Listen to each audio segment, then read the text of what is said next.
Tracy McMillan is the creator, executive producer, and writer of UnPrisoned on Hulu. I'm David Buchanan with Gold Derby. Tracy, I wanted to start by asking you, I have to imagine it is so daunting to translate your life story to the screen. So I just really wanted to know, of everything that you wanted to capture in the show, what was the single most important aspect of this story that you wanted to make sure that the series got right? Well, I think the single most important thing that I wanted to get right was to depict a justice impacted family accurately. I wanted to tell a story that showed the humanity of the person who had been in prison, the career criminal, and I wanted to show the humanity of the people around them, the people who love them. I wanted to show how lovable my dad really was, and kind of like what a good person he is, even though he's a criminal. Yeah, that comes across really clearly on the series, and we'll talk about the role of your father and Delroy Lindo, who plays him, in a moment. But I do want to ask you too about some of your previous writing experience, because you've worked on many television shows as a writer in the past. Why did now feel like the right moment to tell your story on screen? I'm sure there have been other times maybe you've thought about writing this project, but why Mhm. now was, kind of felt like the right time?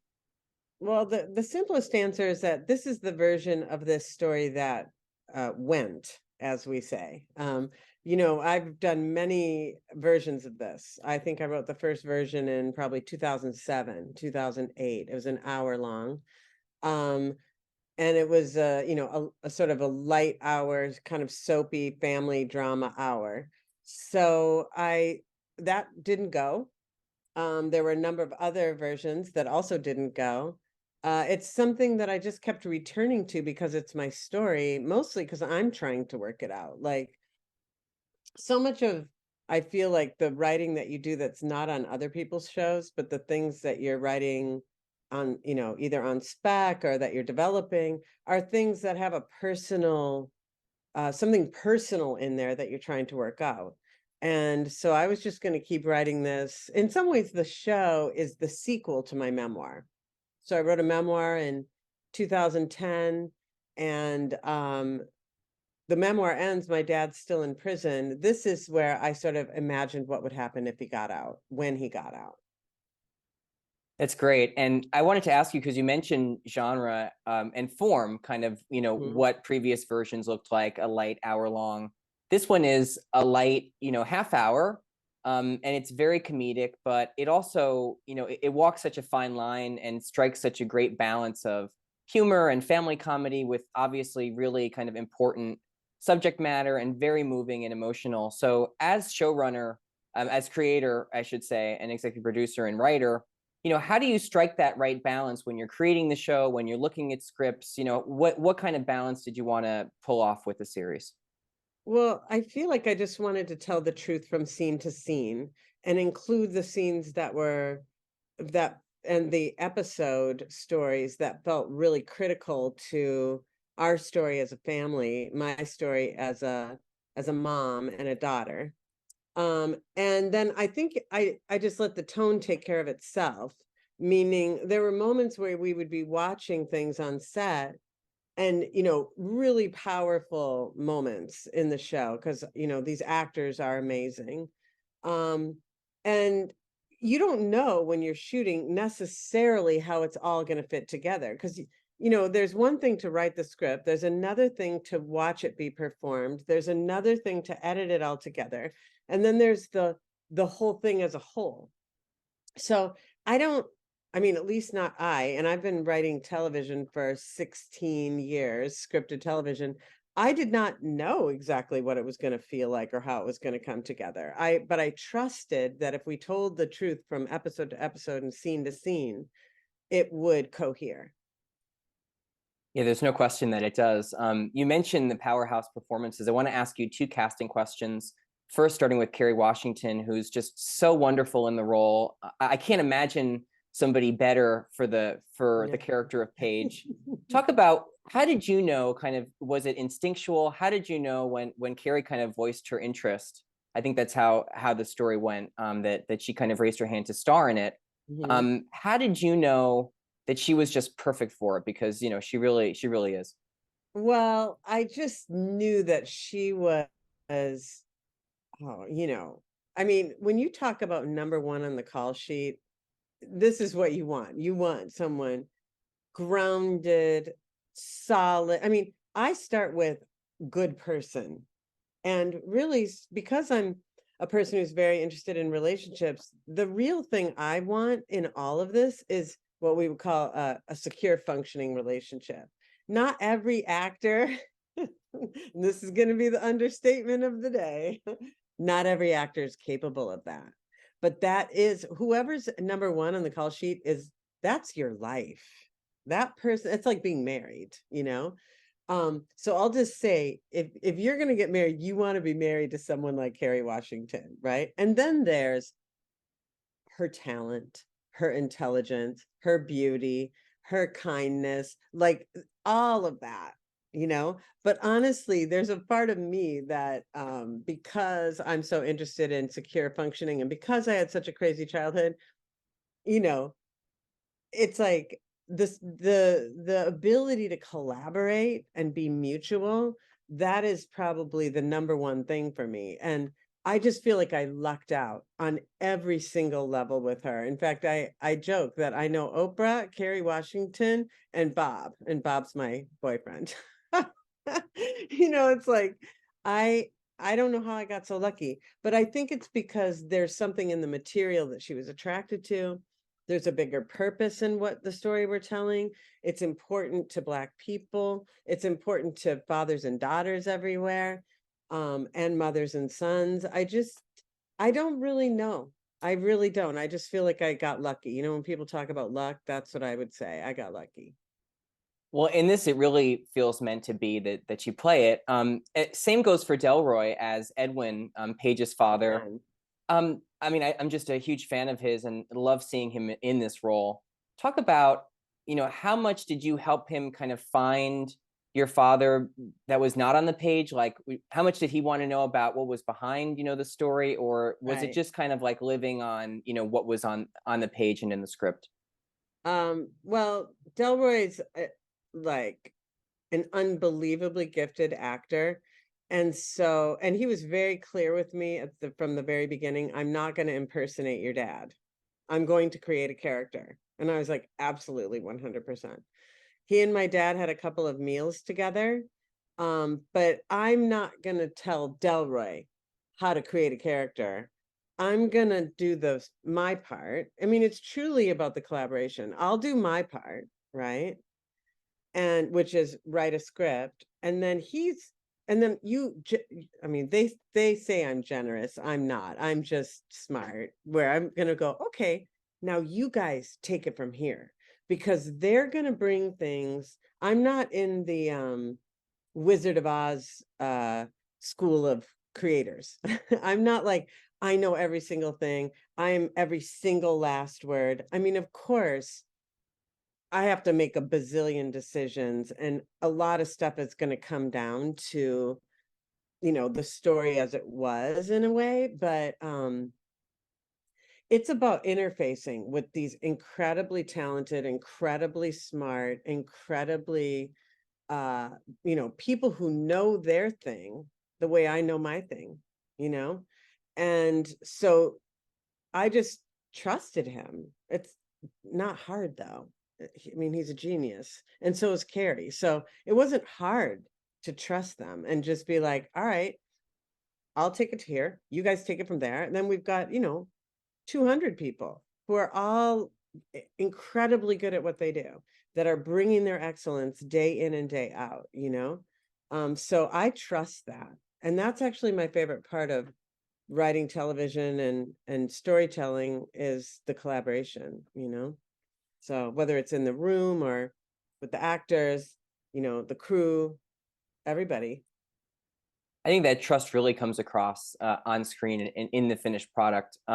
You mentioned, there's 200 people behind, working on the series, many characters on the show. There's just one other I want to pull out in particular right now, which is Paige's son, Finn.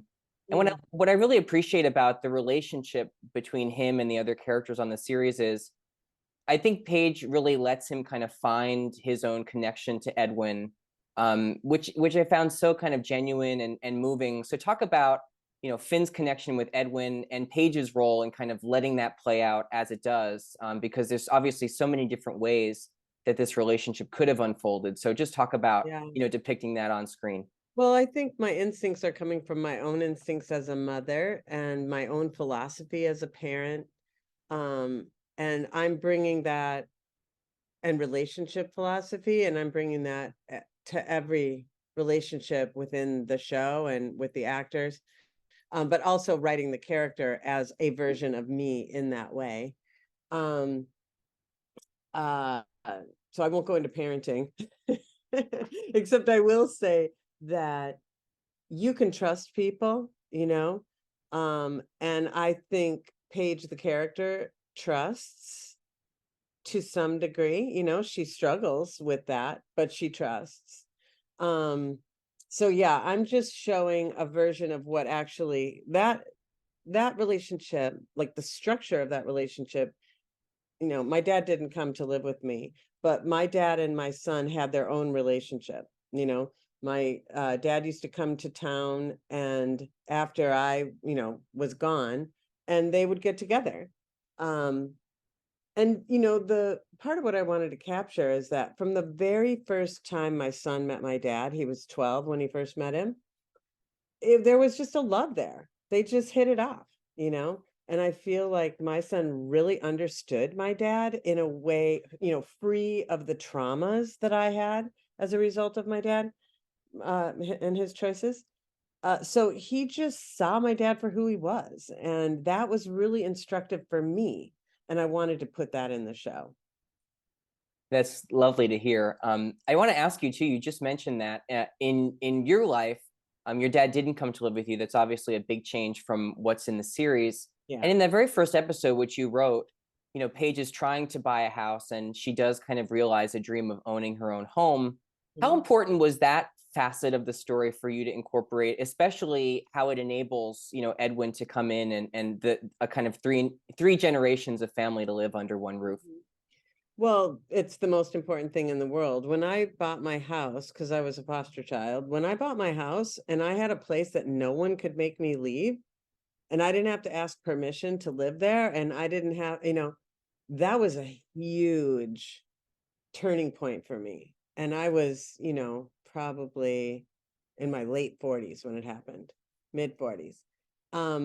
So that was big. And I wanted to start the story in a place with the maximum stakes for Paige.